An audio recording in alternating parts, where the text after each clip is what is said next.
You've decided you want to work with Aphrodite. Wonderful. Perhaps you encountered her in meditation, felt her presence while doing something you love, or saw her in a dream. Maybe you are fascinated by her stories, want to improve your relationships, or desire to deepen your capacity for self-compassion. She calls to you as a force of love in an unjust world. She gives you hope in difficult times. She challenges you to make the world a better place. She inspires you to find joy in the everyday. She speaks to you. Whatever your reasons for seeking out Aphrodite, the methods of encountering her and getting to know her are generally the same. First, if you want to invite Aphrodite into your life, you need to make space for her to show up. Creating space for the goddess. To form a meaningful relationship with Aphrodite, or with any deity, you need to give her both the space and the opportunity to show up. By creating space for her, physically, mentally, emotionally, and spiritually, you're essentially putting out a metaphorical open for business sign. You demonstrate to her that she is important to you and that you have the willingness and dedication to pursue a deep relationship with her. The first aspect of this is physical space. One of the most straightforward ways to create physical space for the goddess is to construct an altar for Aphrodite. This is a physical space in which to honor her, containing the elements that are sacred to her and items that help you to connect with her.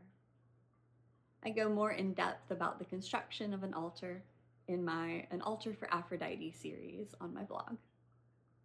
Check out that series of posts for some suggestions on where to construct your altar, what items to include, and other considerations. In addition to an altar, you may also wish to integrate Aphrodite into other physical spaces of your life. You may bring items that are sacred to her into the more mundane areas of your living space or workspace. Rose quartz, flowers, candles, shells, or any other special items are wonderful options. You may decorate your home with art honoring the goddess through depictions of her images or things that remind you of her.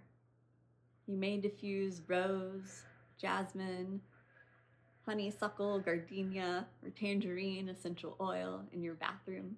Just be careful using essential oils around pets. And do this in her honor. You may invest in a luxurious set of bed sheets or bath towels. The goal here is to create physical space that calls in Aphrodite's energy and harmonizes with her presence. Now, that doesn't mean you need to go out and buy a whole bunch of fancy new things. Not at all. Creating a physical space for Aphrodite is about turning mindful attention to the places that you inhabit and curating them in a way that Aphrodite would enjoy, and that you enjoy too. For anything you do, make sure you love it. Aphrodite is a goddess of love and pleasure. Your own love and pleasure are important in this process. Make an altar that brings you joy.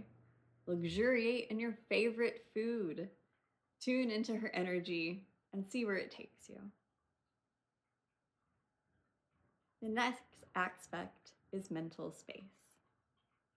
Creating mental space for a goddess is a bit trickier, but no less important. This involves making sure you're open and mentally prepared for connection with her. This can include simple things like acknowledging her and thinking about her as you go about your day.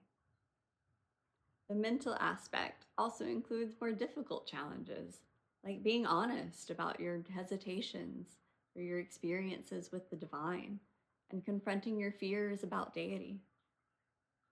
Not everything in your relationship with Aphrodite needs to be planned. In fact, this process works best when you leave room for the magic to happen. But you should be able to answer a few important questions before you embark on your journey to the goddess. What are your expectations? What are your fears? What are your hopes? How will you record and make sense of your experiences? How will you know when you're on the right track? How will you know when you need to try something different? How will you know when you are ready for the next step? Now on to emotional space. Speaking from personal experience, working with Aphrodite runs the complete range of emotions. The majority are nurturing and gentle, such as love and compassion. But as I have said before, Aphrodite will make you deal with your shit. There's a surprising amount of shadow work that goes into real love, opening up to vulnerability and letting go of your fears. Aphrodite helped to guide me through all of this, but it wasn't always easy. Creating emotional space involves giving yourself permission to process all of your emotions and developing a support system. A caring friend and/or a pagan-friendly therapist can help you out with this. I'm not saying you need to be 100% prepared before you embark on a relationship with Aphrodite. There are no prerequisites to working with her, and you are more than welcome to come as you are.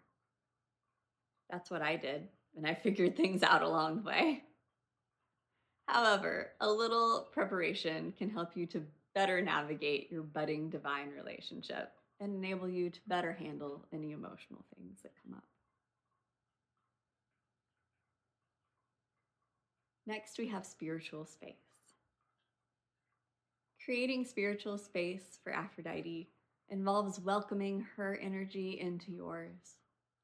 You can do this by living in accordance with her values, exploring how her spheres of influence interact with your life, opening yourself up to her guidance. Creating spiritual space also involves integrating Aphrodite into your current spiritual practice or adding on new spiritual practices specifically for her. Call to her and leave room for her to show up in your rituals. Celebrate her holy days, both historical and modern. Appreciate love in all its forms. Admire the beauty of nature and of the soul. Find her in the little moments of every day. As you start creating space for Aphrodite, observe what happens. How do you feel? Do you sense her presence? Her energy? Which of these practices resonates most with you? Which make you feel closer to her? If something makes you feel closer to Aphrodite, keep doing it. If you sense her presence in a particular place, come back to it. If you feel her energy while performing a particular action, make it a regular part of your spiritual practice. Pursuing a goddess is an experimental process. See what works for you and what doesn't. Some things may not work the first time, and that is okay. Try again. Some things may not work for you at all, and that is okay too. Your relationship with Aphrodite is unique to you and her, and that is a beautiful, wonderful thing. Brightest blessings to you on your journey.